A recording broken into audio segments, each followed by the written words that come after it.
Our red flag fire warning has been extended now till tomorrow evening as the dry, windy conditions pick up. 10 News reporter Marie Cornell live near Alpine with a look at what it's like there right now. Oh, Marie, I can see it's blowing.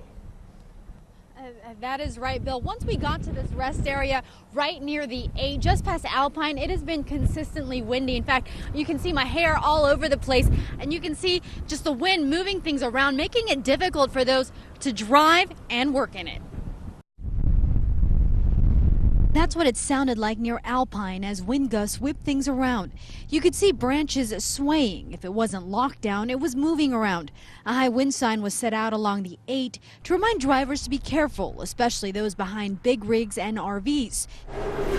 This family from Arizona passed that very sign, but didn't really pay attention to it until they felt this. It got really windy and it got really loud, and we were like, okay, maybe we should pull over. So along the interstate, they worked on tightening up the stroller that was on their roof while fighting the wind. Well, it's kind of tough sometimes. It's also been pretty tough for those working in the windy conditions.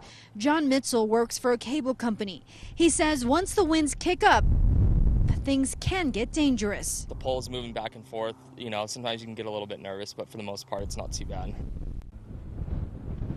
And talking to CHP, they say they are keeping an eye on the conditions on the roads. If it gets bad, they will then begin shutting down roads, but so far, no restrictions. We are live near Alpine. Marie Cornell, 10 News. And the winds won't be dying down anytime soon. If you follow meteorologist Megan Perry on Twitter, you know she said that we extended that red flag warning until tomorrow afternoon. We continue our team coverage from the Pinpoint Weather Center. Yeah, you know, Bill, and I mentioned it this morning that I wouldn't be surprised if the red flag warning gets extended, and that's exactly what it did. It is now in effect through 4 p.m. tomorrow evening. It was extended from the 8 p.m. deadline today, so it's in line with our wind advisory as well. Let's go ahead and look at some of our wind gusts right now. Our Cheetah gusting up to 28, Julian at 20, and Mount Laguna at 20. But the peak winds we actually saw today were at Sill Hill earlier around 2:40 this morning. The peak wind there was 69 miles per hour, or excuse me, 59 miles per hour. Now we've dropped down to 39, but still very windy out there. Potrero at 34 miles per hour is the second windiest spot